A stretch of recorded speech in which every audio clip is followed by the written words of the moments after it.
Alléluia.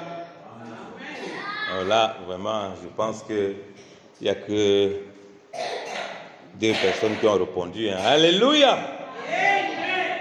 Alléluia. Nous rendons gloire au Seigneur pour sa présence, pour sa bonté dans nos vies. C'est un privilège, hein, bien aimé dans le Seigneur, de partager le repas du Seigneur, de partager l'amour du Seigneur. Je me rappelle de bien-aimé, j'étais allé exercer ministère, toujours dans mes missions, qui avaient cru depuis des années, qui n'avaient jamais mangé le repas du Seigneur. Je les ai enseignés sur le repas du Seigneur, et puis après, généralement, quand je fais le repas du Seigneur en comité restreint, c'est une petite assemblée, alors on fait un repas, et puis là-dedans, après, il y a la coupe et le pain. On a longuement prié avant, au moment de partage. C'était tellement touchant, beaucoup réalisaient que c'était vraiment le corps de Christ. En fait, à ce moment, ce n'était pas seulement ce qu'ils avaient lu, ils étaient vraiment profondément touchés en eux. Et je peux vous assurer qu'il y a des grandes visitations qui se font. Et même certains qui ne considéraient pas vraiment l'œuvre de Christ, ce qu'il avait accompli, les yeux s'ouvraient. Les écailles tombaient de leurs yeux et réalisaient vraiment comme les disciples sur la route d'Emmaüs, qu'ils étaient en train de parler avec le maître, leur cœur bouillonnait et ils retournaient à Jérusalem, c'est-à-dire qu'ils retournaient à être consacrés à Dieu, ils retournaient à ce que le Seigneur attendait d'eux. Et ça, c'est important pour nous de comprendre ça aussi, bien aimé dans le Seigneur. Donc parfois, le Seigneur nous rappelle ces choses, mais il veut aussi qu'on les vive de façon très proche et qu'on soit encouragé dans notre marche. Alléluia. Aujourd'hui, j'ai envie de nous parler de la persévérance. La persévérance dans la foi, la persévérance dans l'assemblée, la persévérance dans nos difficultés, la persévérance dans nos vies de tous les jours. Tout ça, je peux résumer à la persévérance dans la foi, parce que ta foi, elle est partout. Ta foi va se retrouver dans l'assemblée, ta foi va se retrouver dans ton travail, ta foi va se retrouver dans ta famille, ta foi va se retrouver aussi au milieu des moqueurs. Et ce n'est pas facile de persévérer dans la foi lorsqu'on est soumis à ce genre de contraintes, lorsqu'on est soumis à ce genre de difficultés, parce qu'il y a plusieurs facteurs qui vont nous titiller, qui vont nous essayer de nous freiner. Si on parle de persévérance, ça veut dire qu'il y a automatiquement obstacle. Il y a automatiquement difficulté. On ne peut pas persévérer s'il n'y a pas de difficulté. Ce n'est pas une persévérance, ça veut dire qu'on se la coule douce, comme on dit souvent. Ah, je me la coule douce. Et on sait que la vie chrétienne, ce n'est pas comme ça. Quelqu'un dit que la vie chrétienne est comme ça, c'est un menteur. Une vie chrétienne où tu te la coules douce tout le temps. Ça, ce n'est pas normal. Dieu lui-même va envoyer des problèmes dans ta marche. Et c'est voulu, c'est à dessein. Parce que ça fait partie de ce qui va te bâtir. Rappelez-vous que le Seigneur nous a présenté, lorsque nous obéissons à sa parole, comme des personnes qui ont bâti une maison sur un roc. Pour ceux qui obéissent, pour ceux qui n'obéissent pas, comme ceux qui ont bâti sur un sable, sur du sable. Donc vous voyez que notre vie chrétienne est présentée comme une construction, et ce n'est pas en un jour qu'on construit. À moins de se séduire, ce n'est pas en un jour qu'on construit. Non, ça prend du temps de construire. Il a fait comprendre que cette maison va vivre les intempéries. Elle va connaître le vent, elle va connaître des choses difficiles qui vont la secouer. Elle va être éprouvée. C'est pourquoi on parle de persévérance. Et la persévérance, j'aime le dire, c'est une caractéristique des véritables élus. Quelqu'un qui est vraiment converti dans le Seigneur, le Seigneur dit que c'est ceux qui perdent. Dans Matthieu chapitre 10, quand il parle à ses disciples, quand il les envoie, celui qui persévère jusqu'à la fin, c'est celui-là qui sera sauvé. Mais en réalité, celui qui est sauvé, c'est celui qui a cru. Donc la persévérance fait partie de sa vie. Ce n'est pas quelque chose à côté de sa vie. C'est pour ça que beaucoup de chrétiens ont des problèmes. Parce qu'ils voient la persévérance comme quelque chose hors de leur foi. Pourtant, c'est inclus dans ta foi.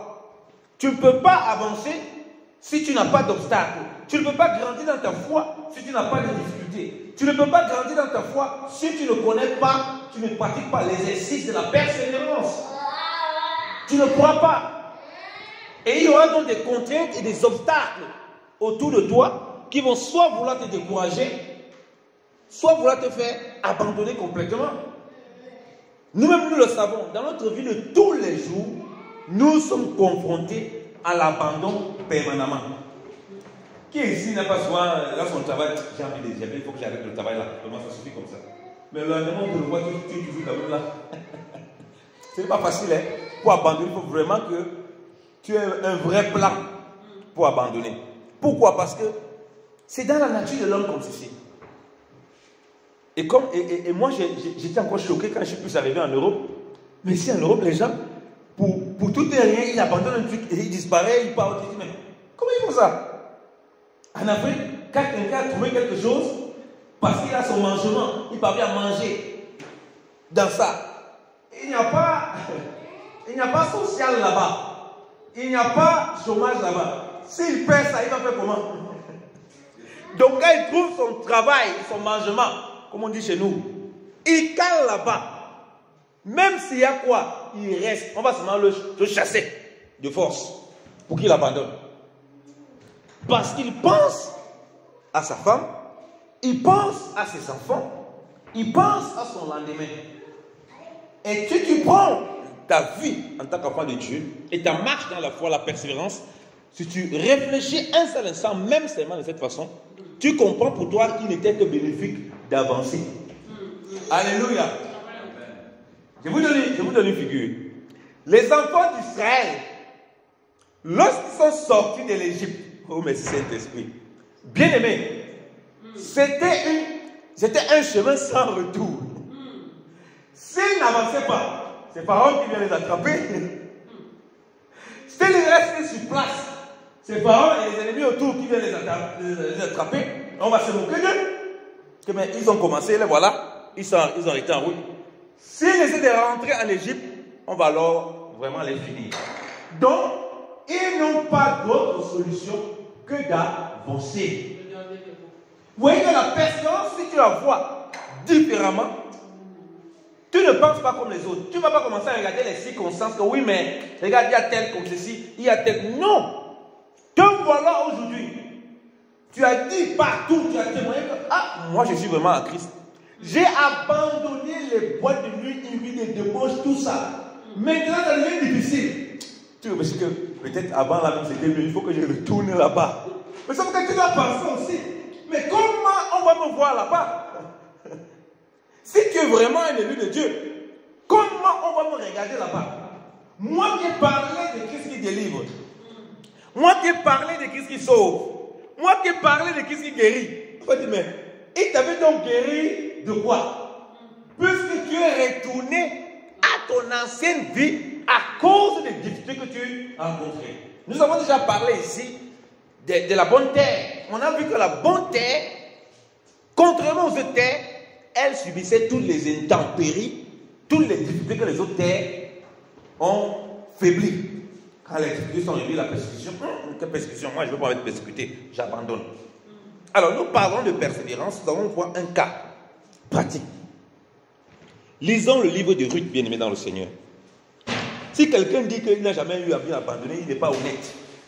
Ça, c'est comme dit, c'est un sentiment humain. Mais nous ne sommes pas simplement des hommes, nous sommes des hommes spirituels. Ayant aussi l'Esprit de Dieu qui nous donne la capacité de surmonter même les choses qui paraissent insurmontables pour l'homme. C'est ça qu'il faut que tu comprennes, bien-aimé dans le Seigneur. Tu n'es pas quelqu'un d'ordinaire comme l'homme ordinaire. Tu as reçu quelque chose de supérieur qui te donne la capacité, même lorsque on dit que ce n'est plus possible, tout le monde va abandonner, tu seras la seule personne qui n'abandonne pas. Alléluia. Quand on va dire que tout le monde abandonne, tout le monde est découragé, tout le monde n'en peut plus. Toi, tu vas dire, mon Dieu est puissant, il peut continuer. Alléluia. Tu n'abandonnes pas. Tu abandonnes pourquoi? Toi, tu marches par la foi. Toi, tu marches par l'esprit. Toi, tu as l'esprit supérieur. Toi, tu sais qu'il n'y a rien qui peut dépasser Dieu. L'autre l'abandonne parce que de toute façon, il comptait que sur ses propres forces. Mais tu sais en qui tu as mis ta confiance. Et quand il opère, toi, tu n'es pas surpris. Et ça aurait été une grâce pour toi parce que c'est ta foi et ta confiance dans le Seigneur qui va augmenter. C'est pourquoi je dis que la vie chrétienne ne peut pas être une vie où tout le temps c'est rose. Si quelqu'un est dans une vie chrétienne comme ça, il faut se poser des questions. Si ta vie chrétienne est tout le temps rose, il y a un problème. Il y a un problème. Dieu va faire que c'est un peu rose, à un moment c'est un peu morose. C'est pourquoi Paul pouvait dire, j'ai connu l'abondance, j'ai aussi connu la disette. J'ai connu la faim. Ça n'a pas changé sa foi. Ça n'a pas changé ton attitude. Ça n'a pas empêché de continuer à annoncer l'évangile. Au contraire, c'est dans ça même encore qu'il était encore plus vaillant dans le Seigneur. C'est dans ça qu'il était encore plus vaillant. Il s'est servi de ça comme un moteur pour être encore plus vaillant. Et il avait goûté à un Dieu. Vraiment, la façon dont on expérimente Dieu, il y a des choses. Je vous dis, les gens qu'on persécute, qu'on lapide, ou bien qui souffrent de leur foi de cette façon, je vous assure, vous et moi qui ne sommes pas dans la même condition, il y a des choses qu'ils vivent spirituellement que nous, n'étant pas dans cette condition, on ne peut pas réaliser, on ne peut pas vivre ça. Parce que leur condition leur fait voir Dieu d'une certaine façon. Si on t'a lapidé aujourd'hui, tu n'es pas mort. Pour parler de Christ en mode demain, c'est très compliqué, hein? Non, il ne faut pas se tromper. Moi, je n'ai jamais connu ça. Donc, je ne peux pas imaginer comment ça se passe dans la tête. Je peux dire oui, mais en réalité, je n'en sais vraiment rien. Puisque je n'ai jamais vécu. Insulter, oui, cracher. Presque, on n'a pas voulu me frapper, oui. Mais quand tu attrapes, on te roule, on te donne des coups de poing. On crache sur toi, on te jette des pierres. Tu es presque mourant. Tu vois les autres mourir à côté de toi. Tu es levé le lendemain. Quand tu as parlé de Jésus, rester dans la foi. Bienvenue dans le Seigneur. Si vraiment Dieu n'est capable de visiter entre Dieu là, je crois que toi-même, comme parce que vous savez que dans certains témoignages, certains reportages que j'ai écoutés, qu'est-ce qu'on faisait pour décourager les chrétiens là, pour les détruire? Qu'est-ce qu'on fait? On dit, bon voilà, prends un exemple, c'est parce que j'ai dit que c'est la réalité. On dit, frère Patricio, bon c'est ta mère, non? Prends le caillou, on vous a dit, on vous persécute. Allez, tu éclates la tête de ta mère. Vous imaginez dans quelles conditions on mettait les frères et sœurs? C'est terrible, hein? Si vous n'avez pas goûté Dieu d'une certaine façon, frère, c'est compliqué d'aller, on va abandonner. Alors, lisons l'histoire de Ruth. C'est pourquoi dans l'église, quand on vient à l'assemblée, frère, tu viens chercher le Seigneur. Tu ne viens pas chercher quelqu'un d'autre. Parce que tu es là pour le Seigneur, il est toujours au rendez-vous. Et ce qu'il a prévu pour toi, ce qu'il a prévu de faire au travers de toi, il va le faire au nom de Jésus. C'est pourquoi on a beaucoup de touristes dans l'église. Dès que la persécution arrive, dès que la difficulté arrive, tu vois vraiment si les gens ont une vie de persévérance dans leur propre vie personnelle. Hein? Parce que en groupe, on peut être un peu fort, on peut faire semblant d'être fort, mais dès que la difficulté arrive, chacun qui commence à se sauver, que vraiment, moi j'ai mes problèmes, vraiment débrouillez-vous. Tu vois vraiment à quel niveau il est enraciné dans le Seigneur pour persévérer, s'il a assez de ressources spirituelles. On va lire longuement Ruth. On va lire le livre de Ruth. Ruth, c'est après le livre des juges. Et Ruth, c'est du temps des juges. Je vais lire longuement parce que j'ai envie de nous parler, effectivement, comme j'ai dit, de cette persévérance sur tous les aspects. Donc, soyez attentifs. Donc, un aspect ou l'autre peut se joindre. Mais comme j'ai dit, le plus important, c'est qu'on comprenne que c'est la persévérance dans la foi, dans notre marche, quels que soient les aspects de notre vie. Je vais prendre une illustration là pour bien nous expliquer. Je vais lire à partir du verset 1. Du temps des juges, Ruth chapitre 1, à partir du verset 1. Il eut une famine dans le pays. Un homme de Bethléem de Juda partit avec sa femme et ses 2 fils pour faire un séjour dans le pays de Moab. Le nom de cet homme était Elimelech, celui de sa femme Naomi. Et ses 2 fils s'appelaient Machlon et Kijon. Ils étaient Éphratiens de Bethléem de Juda. Arrivés au pays de Moab, ils y fixèrent leur demeure. Elimelech, mari de Naomi, mourut et elle resta avec ses 2 fils. Il prit des femmes moabites dont l'une se nommait Orpa et l'autre Ruth. Et ils habitaient là environ 10 ans. Mahlon et Kiljon moururent aussi tous les deux. Et Naomi resta privée de ses 2 fils et de son mari. Puis elle s'éleva, elle et ses belles-filles, afin de quitter le pays de Moab. Soulignez bien ça. Elle s'éleva, elle et ses 2 filles, afin de quitter le pays de Moab, que l'Éternel avait visité son peuple et lui avait donné du pain. Elle sortit du lieu qu'elle habitait, accompagnée de ses 2 belles filles, et elle s'est mise en route pour retourner dans le pays de Juda. Naomi dit alors à ses deux belles filles, allez, retournez chacune à la maison de sa mère. Que l'Éternel use bonté envers vous, comme vous l'avez fait envers ceux qui sont morts et envers moi. Que l'Éternel vous fasse trouver à chacune du repos dans la maison d'un mari. Et elle les baisa. Elles élevèrent la voix et pleurèrent. Et elle lui dirent, non, nous irons avec toi vers ton peuple. Souvenez encore ce deuxième passage. Non, nous irons avec toi vers ton peuple. Naomi dit, retournez, mes filles. Pourquoi viendrez-vous avec moi? Ai-je encore dans mon sein des fils qui puissent devenir vos maris? Retournez, mes filles. Allez, je suis trop vieille pour me remarier. Et quand je dirai, j'ai de l'espérance, quand cette même nuit je serai avec un mari et que j'enfanterai des fils, attendiez-vous cela qu'ils aient grandi? Refuserez-vous pour cela de vous marier? Non, mes filles, car à cause de vous, je suis dans une grande affliction de ce que la main de l'Éternel s'est étendue contre moi. Et elles élevèrent la voix et pleurèrent encore. Orpa baisa sa belle-mère, mais Ruth s'attacha à elle. Naomi dit à Ruth, voici, ta belle-sœur est retournée vers son peuple et vers ses dieux. Soulignez ça, vers son peuple et vers ses dieux. Retourne comme ta belle-sœur. Ruth répondit, ne me presse pas de te laisser, de retourner loin de toi. Où tu iras, j'irai. Où tu demeureras, je demeurerai. Ton peuple sera mon peuple et ton Dieu sera mon Dieu.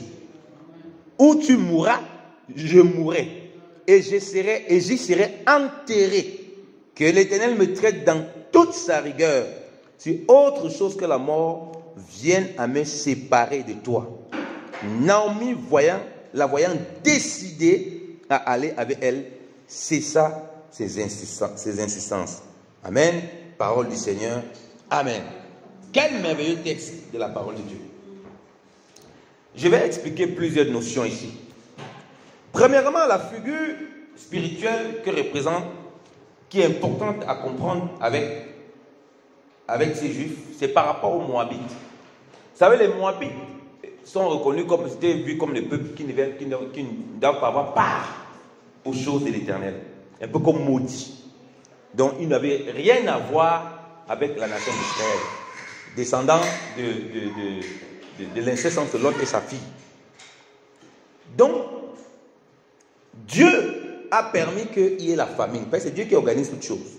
La famine avait pour but de ramener, de faire sortir Israël vers les Moabites. Parce que Dieu a un plan aussi pour les Moabites. Parce que les Moabites nous représentent nous. La Bible dit que dans Éphésiens chapitre 2, nous étions sans Dieu, sans alliance. Nous étions sans repère, vagabondant ça et là. Donc en Christ, nous avons été réconciliés. Donc, quand il sort pour aller trouver le pain, c'est le temps des nations. Quand il sort, Elimelech sort pour aller vers les nations et pouvoir avoir le pain parmi les nations, c'est que c'est le temps des nations. On dit que le temps que nous vivons, où nous avons la parole de Dieu, où toutes les nations ont accès à la parole de Dieu. Voilà pourquoi il y a les alliances avec ces filles-là qui peuvent connaître l'Éternel et qui vont connaître l'Éternel, qui vont être dans une maison où on enseigne autre chose que les dieux qu'ils avaient dans leur pays. Voilà pourquoi le temps qui arrive où le pain est venu, elle a voulu retourner parce qu'il y a un temps où le peuple va retourner vraiment en Israël, où ils vont vraiment connaître le Seigneur tel qu'il le faut. Alléluia. Donc, on a la figure de l'Église qui est manifestée là. Ça, c'est le premier point. Deuxième point, Naomi elle-même, étant un instrument du Seigneur, ne comprend pas ce qui se passe. Parce que c'est Dieu qui a fait en sorte qu'il n'y ait pas d'enfant. Parce que ce n'est pas l'homme qui décide. Dieu qui a fait en sorte qu'il n'y ait pas d'enfant et que avec ces femmes-là, et que ces enfants-là meurent pour qu'elles puissent être dans cette figure de celle qui va être rachetée. Ruth. On connaît l'histoire de Ruth parce qu'elle va rentrer après dans la terre promise pour qu'elle ait cette figure de rachetée. Alors que si elle suit le discours de Naomi et elle ne rentre pas dans le projet de Dieu, elle va finir par partir comme Orpa. Dans le plan de Dieu, et voilà pourquoi vous comprenez que la Bible dit dans Hébreux chapitre 13 que comme Christ a été sacrifié hors du camp, que nous sortons hors du camp. Ils étaient hors du camp.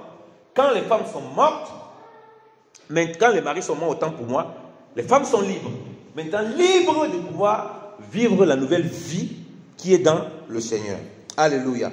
Parce que la Bible dit dans Romains chapitre 7, aussi longtemps que le mari est vivant, la femme demeure attachée à ce mari en parlant de la loi. Ok, on va vite le lire pour que vous compreniez cette figure spirituelle du fait qu'elles sont libres par rapport au mari, mais en réalité c'est pour rentrer dans la terre promise. Ce n'était pas pour que Orpa part comme elle est partie là.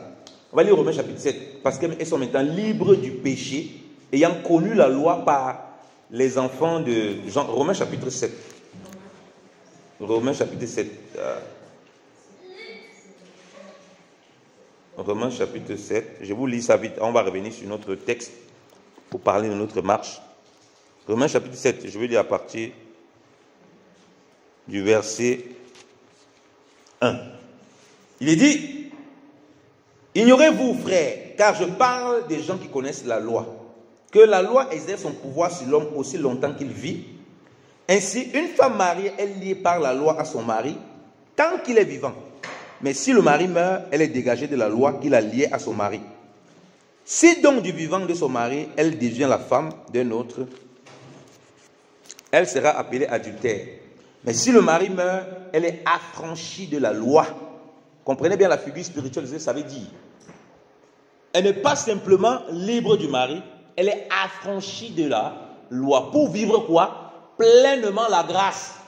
La grâce c'est quoi? Vivre dans une vie nouvelle où elle ne vit plus dans une vie de désordre. On dit, elle est affranchie de la loi, de sorte qu'elle n'est point adultère en devenant la femme d'un autre. C'est-à-dire la femme de l'époux véritable Christ.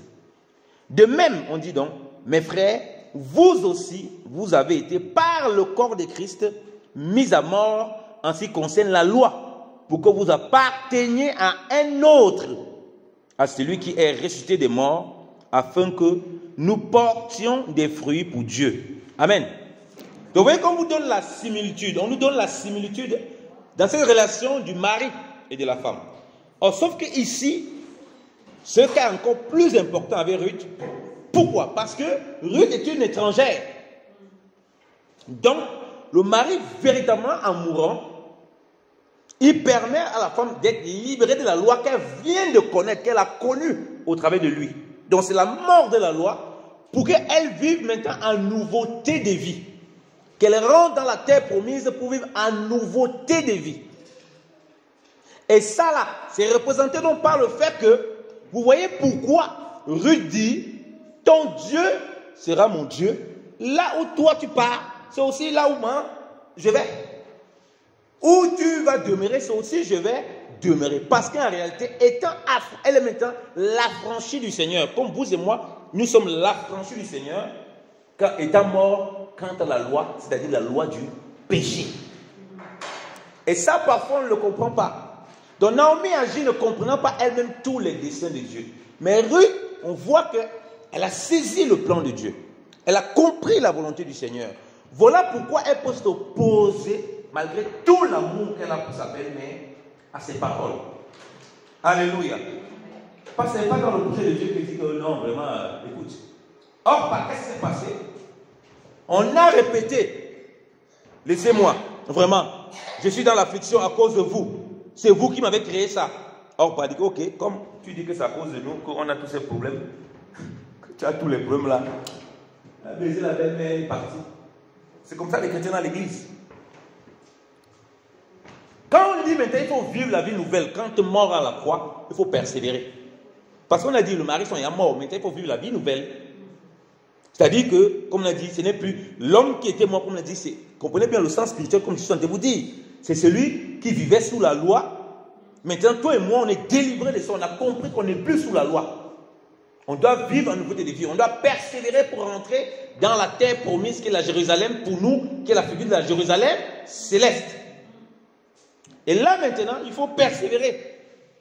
Tu peux maintenant avoir Naomi comme la figure du Seigneur qui nous interpelle, pour nous accompagner, qui va nous montrer la direction, parce que c'est elle qui connaît les repères de Jérusalem. C'est dans sa famille qu'elles vont aller.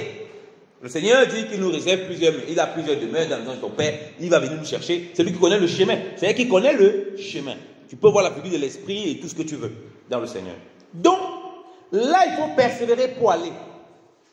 Qu'est-ce qui se passe? On est buté à quoi? À la tragédie qu'on a vécue. Oh, j'ai perdu mon mari.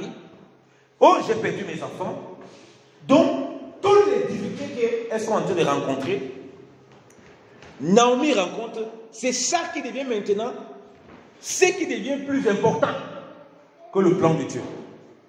Et Orpa est la figure de ces chrétiens. C'est les paroles de Naomi qui deviennent plus importantes. Donc même dans ce que Naomi dit qu'il n'est pas de Dieu, qui n'est pas conforme, mais c'est Dieu qui permet ceci, comme j'ai dit, parce que ça éprouve vraiment ceux-là qui persévèrent pour la terre promise et ceux-là qui attendent une occasion pour se sauver. Parce qu'elle a accusé ces deux belles filles. Oui, elle a porté une accusation. Elle dit clairement, elle dit clairement au verset 13, attendiez-vous pour cela qu'ils aient grandi, refuseriez-vous pour cela de vous marier? Non, mes filles, car à cause de vous, je suis dans une grande affliction de ce que la main de l'Éternel s'est étendue contre moi. Donc c'est à cause de vous qu'au fait Dieu m'a puni. Donc pour elle, elle voit ça comme une malédiction, comme une punition. Voilà pourquoi je vous ai dit que lorsqu'on passe les difficultés, on passe les épreuves, si on est vraiment un enfant de Dieu, on ne voit pas, ouais vraiment Dieu m'a puni, vraiment Dieu c'est méchant. Peu importe, on voit que Dieu nous aime. Vraiment c'est un enfant de Dieu. Que rien n'arrive dans nos vies au hasard, par le fruit du hasard. Dieu. Et que nous devons lui rendre grâce en toutes choses. Quand elle a dit ça, après ça, l'autre a dit, non, moi je ne peux plus rester. Parce que je suis maintenant devenu l'objet de chute. L'objet de scandale. Vous êtes maman. C'est moi qui suis un problème pour son avancement. C'est moi qui l'empêche d'être épanoui. C'est la rencontre avec moi qui l'a empêché. Et qu'est-ce qu'on fait? On abandonne, on prend la route et elle repart parce qu'elle dit repartez vers vos dieux. C'est un langage très spirituel. Hein? Ça veut dire quoi repartez vers vos dieux? Voilà les gens, mais ça c'est quel langage même? Voilà les gens qui adoraient le Dieu païen, qui ont accepté de se marier avec quelqu'un avec des personnes qui viennent avec le véritable Dieu. Toi, tu les renvoies. Tu les renvoies vers ces dieux-là. C'est pour qu'ils deviennent quoi? Comme je vous ai dit tantôt, si tu sais où tu as été sauvé, tu as été sorti, on dirait que tu dois repartir là-bas. Quand tu vas seulement penser comment on va t'accueillir là-bas, tu dis, qui va partir là-bas?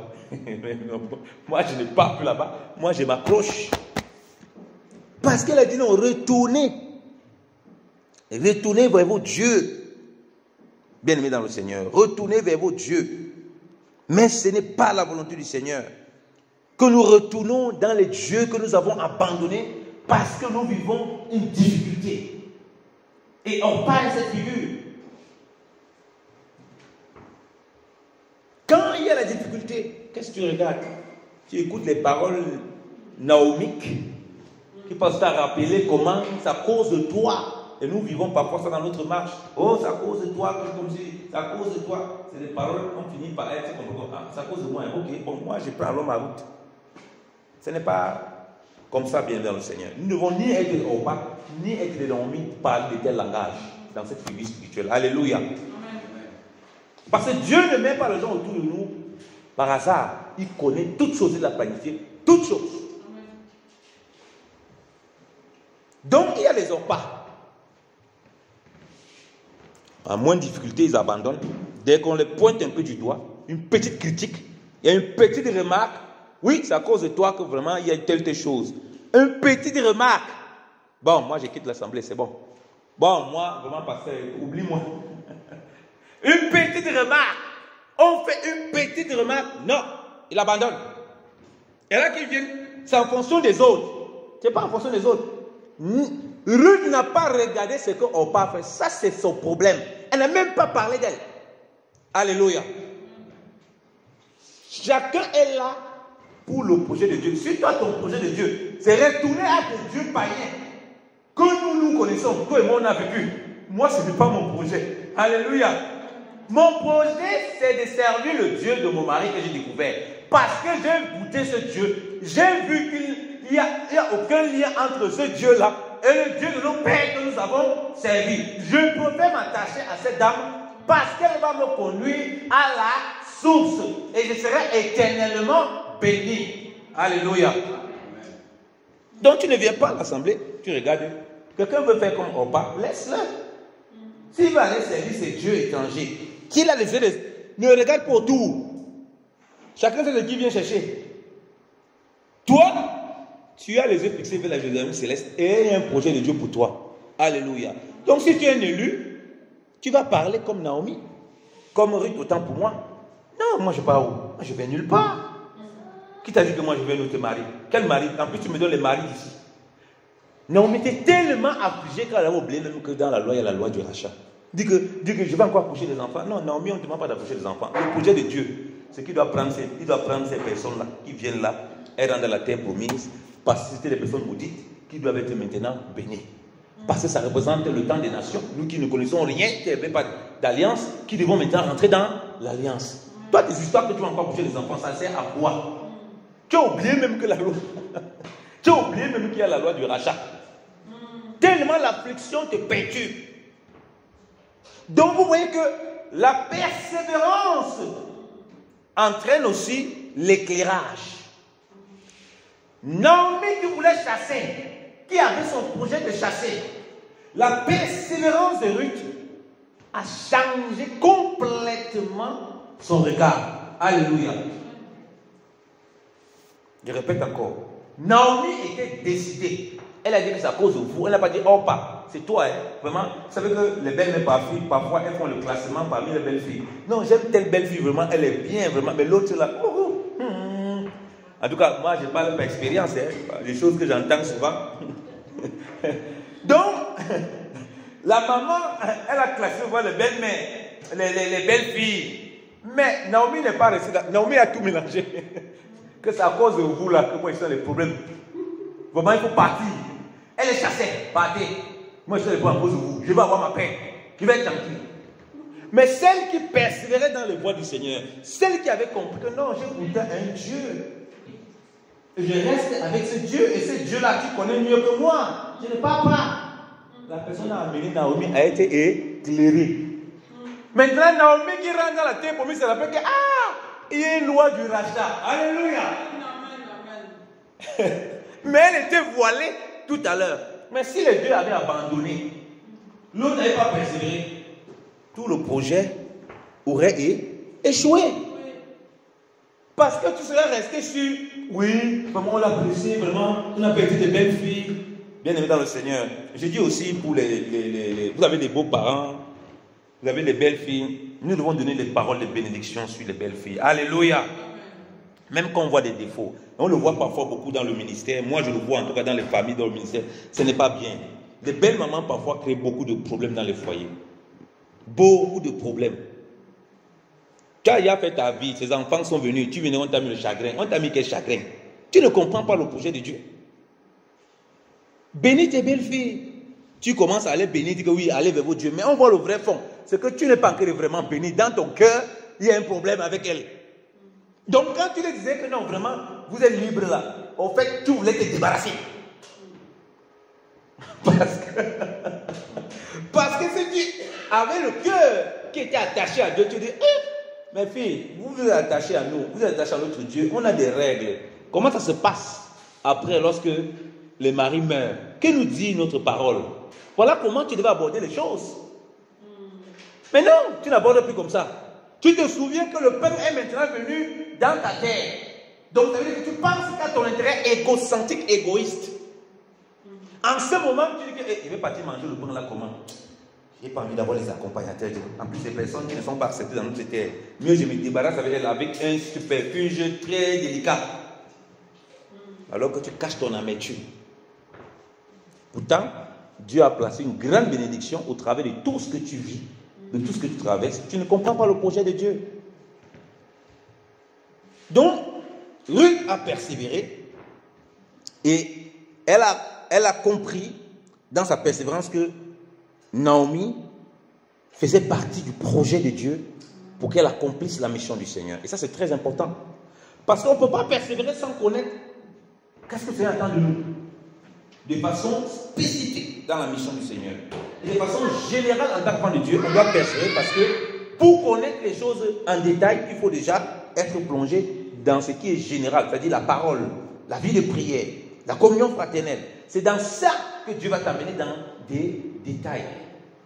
Si déjà tu ne persévères pas en communion fraternelle, tu ne persévères pas dans la foi, tu ne persévères pas dans la prière, tu ne persévères pas dans l'étude de la parole, tu ne persévères pas dans ta vie de tous les jours pour être agréable au Seigneur, mais quel détail Dieu va vouloir apporter dans ta vie, tu vas écouter. Tu ne peux pas. Quand on va être confronté à ces genres de remarques, comme Orpa, on va dire non, écoute, gros bisous, bon, au revoir, ciao, ciao, bye bye. Moi, je me sauve, je me cherche. Vraiment, ma part s'arrête ici là. J'ai été trop blessé. On m'a trop dit des paroles dures. On m'a trop offensé. Ah, chrétien, on entend souvent les paroles. Hein. Jésus-Christ, là, on l'a appris, on l'a clapé, on l'a fouetté. Tu as dit que tu étais offensé. Lui, il va dire quoi? C'est ça la figure de l'église. Vous voyez l'église là? Il y a Naomi, avec ses paroles, qui veut chasser les gens. Elle va aller manger le pain. Le pain est venu là. Si ça finit ici, les autres vont manger quoi? Tout le monde veut manger le pain. Le pain des villes là, tout le monde doit manger. Tout le monde doit manger. Alléluia. Il n'y a pas que toi. Tu veux chasser les gens pourquoi? Dans l'église, il y a ce genre de personnes. Mais comme j'ai dit, il faut des Ruth. Et nous devons être cette figure de Ruth qui persévère pour que les Naomi soient éclairés. Alléluia. Qu'ils comprennent qu'ils ne sont pas là seulement. Hein? Ça, c'est aussi la figure des conducteurs. Ils sont là pour montrer le bon chemin. Ça peut arriver qu'un conducteur parle n'importe comment. Mais sois une Ruth. Alléluia. Sois une Ruth. Reconnais la grâce que Dieu a mis en lui et persévère pour que Dieu l'éclaire dans les choses qu'il voit mal. Alléluia. Pour que les paroles méchantes, bizarres, qui peuvent sortir de sa bouche, soient transformées, ça devient des paroles de bénédiction. Ils soient éclairés te concernant ta marche, de ce que Dieu attend de toi. Alléluia. Mais les chrétiens aujourd'hui, il a un conducteur naomique qui dit des paroles parfois un peu dures, blessantes, parce que lui-même il est blessé. Il s'accroche sur ça et il se comporte comme Orpa. Donc il devient orpaïque. Alors que nous, en tant qu'enfants de Dieu, si un conducteur reconnaît, oui, il a l'appel de Dieu, il a la vie de Dieu, il est aussi un homme avec des défaillances. Lui-même, il est confronté au problème de persévérance. Il va vouloir avoir le pain dans son coin seul. Pourtant, Dieu l'a mis des personnes, Dieu a mis des brebis autour de lui pour qu'il partage le pain. Il va vouloir avoir seul. Dieu va l'interpeller par des Ruth qu'il persévère. Que ton pain là, on va manger nous tous là. Tu ne vas pas manger ce pain seul. Parce que nous faisons partie du projet de ton pain. Dieu nous a inspirés, il nous a appelés pour qu'ensemble on mange ce pain. Donc, en persévérant, les écailles tombent de ses yeux. J'avais mal parlé vraiment. Je n'aurais pas dû parler comme ça. Et vous voyez comment Dieu brise l'orgueil aussi de ces serviteurs de Dieu. Elle, qui persévérait avec insistance pour les chasser, Elle a maintenant persévéré dans le sens contraire pour ramener Ruth dans la terre promise. Alléluia. Ça, c'est beau, hein? Vous voyez comment, de deux côtés, le Seigneur est en train de travailler. Tout simplement parce qu'on a des personnes qui persévèrent et qui ont décidé de ne rien lâcher devant le Seigneur et qui ne regardent pas autour d'eux. Tu regardes autour des gens, tu vas abandonner. Tu vas abandonner. Les disciples vont dire au Seigneur, dans Jean chapitre 6, vous le connaissez, quand il va parler de la croix, il va parler de sa chair, son sang, il parle de métaphores, des trucs compliqués. On dit, mais il va nous donner sa chair. Le Seigneur va dire, mais il y a parmi vous qui ne croient pas. Plusieurs sont partis d'un seul coup. Est-ce que ce n'est pas ça, bien aimé dans le Seigneur? Plusieurs. Qu'est-ce que le Seigneur a dit aux autres? Mais vous aussi, vous ne partez pas. Pourquoi vous ne partez pas? Pierre a répondu, Seigneur, à qui irions-nous? Tu as les paroles de la vie éternelle. Tu as les paroles de la vie. Ça veut dire qu'ils étaient fixés sur Christ. Et non sur le pouvoir de Christ, comme nous l'avons déjà partagé maintes fois. Parce que c'est le même là qui faisait des miracles. C'est le même là qui faisait toutes choses. Mais non, ce n'était pas ça. C'est toi qui as les paroles de la vie éternelle. C'est toi qui es la vie éternelle. C'est toi qui détiens toutes choses. Si on a toi, on a tout. Ils persévéraient dans ça. Les disciples ont abandonné le maître. Est-ce qu'il a dit que je vais me sacrifier pour les gens qui m'abandonnent? Ça, c'est quoi ça? Non, je ne me sacrifie plus. On a des conducteurs de Dieu aujourd'hui. Les brebis se comportent bizarrement. Non, je ne me sacrifie plus. Je n'ai plus pour tel brebis. Comment ça? Il m'a trahi. Il m'a abandonné. Mon frère, persévère sur ton travail. Alléluia. Jésus-Christ, on l'a abandonné. Il dit que lui-même, il a dit, vous dites que vous allez me suivre. Vous tout seul m'abandonner là. Donc il savait lui qu'il veut l'abandonner. On l'a abandonné. Il a lui-même dit à Pierre, tu vas me régner. Non, qui? Moi qui ai régné? Il a régné. Mais le Seigneur est quand même mort pour lui. Alléluia. Donc le conducteur doit sacrifier. Et les brebis doivent se sacrifier. Comme le Seigneur s'est sacrifié. Et c'est ça, bien aimé dans le Seigneur, dans cette persévérance, même quand les gens t'abandonnent. Ce n'est pas facile, ça je vous l'avoue. Moi, en tout cas, dans le ministère, c'est quelque chose de très douloureux. C'est fait abandonner, c'est fait rejeter. Et quand on persévère, on voit des gens qui nous découragent à côté ou bien qui essaient de nous encourager. C'est très difficile. En tout cas, pour moi, dans le ministère, c'est une partie de quelque chose qui est très difficile. On peut vraiment être découragé, abandonner. Mais ce que le Seigneur m'a fait comprendre, c'est que la persévérance est la qualité des élus. Amen. Donc il ne regarde pas autour, mais qui a abandonné, machin, parce que lui, s'il veut regarder qui a abandonné, qui m'a lâché, qui ne m'a pas lâché, il ne serait jamais allé à la croix. Il ne nous aurait jamais sauvés, parce que nous sommes, malheureusement, nous les humains, très malhonnêtes. Donc il est parti s'est sacrifié. Donc quand tu vis avec les gens, quand tu sers avec le Seigneur, les gens, il y a des gens qui vont te tromper, il y a des gens qui vont t'abandonner. Tu vas continuer à persévérer. Parfois ça veut douleur, parfois ça veut larmes. Même dans ta marche en tant qu'enfant de Dieu, il y a des boulots que Dieu va te dire, laisse. Tu dois pouvoir laisser, même si c'est douloureux. Parce que tu persévères dans la foi, en persévérant dans la foi, il y a des choses que Dieu va te demander de garder, il y a des choses que Dieu va te demander de laisser. Donc la persévérance, c'est dans tous les aspects. Ce n'est pas seulement pour garder. C'est aussi de laisser. Il y a des gens qui vont te régner, qui vont te rejeter. Là, Dieu va te mettre dans ces conditions. Il va voir, il veut regarder ce qu'il a investi en toi. Je veux voir la foi dans mon enfant. Je veux voir vraiment ce qu'il va produire maintenant en lui. Je veux voir maintenant comment il va se regarder lui-même. Comment il va regarder les autres. Qu'est-ce qu'il va faire maintenant? Voilà ses meilleurs amis. Voilà les personnes qui étaient autour de lui, qui comptaient beaucoup. Il parlait de sa foi. Les voilà ces personnes qui le soutenaient financièrement, qui le soutenaient psychologiquement, pas peut-être une maladie qui traversait, pas peut-être une difficulté qui traversait. Les voilà qui l'ont abandonné complètement. Qu'est-ce que mon enfant va faire? Il veut voir la persévérance et la confiance dans le Seigneur. Parce qu'il sait que l'enfant là, il a compris qu'il est dormu. Comme les enfants d'Israël, quand ils sortaient devant la mer. On ne peut pas rentrer, ça va être compliqué pour nous là-bas derrière.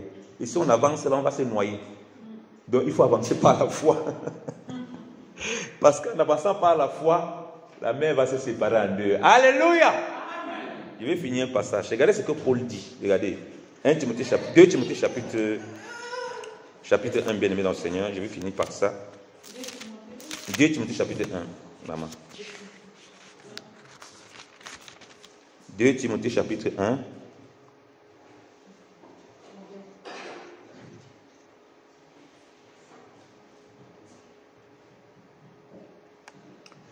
Il dit, il va fortifier Timothée. Je vais lire à partir du verset 13. Retiens dans la foi et dans l'amour qui est en Jésus-Christ le modèle des saintes paroles que tu as reçues de nous, de moi. Garde le bon dépôt par le Saint-Esprit qui habite en nous.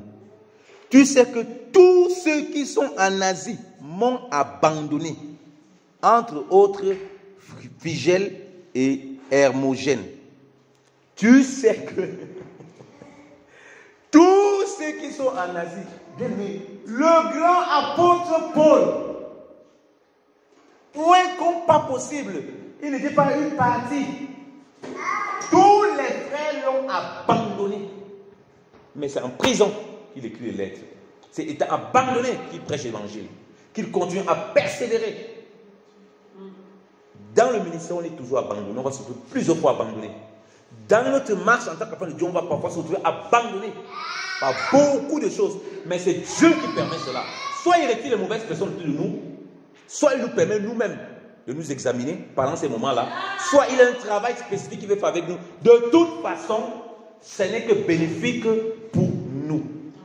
Que Dieu nous garde, que Dieu nous demande, nous donne encore de persévérer. Regardons au Seigneur.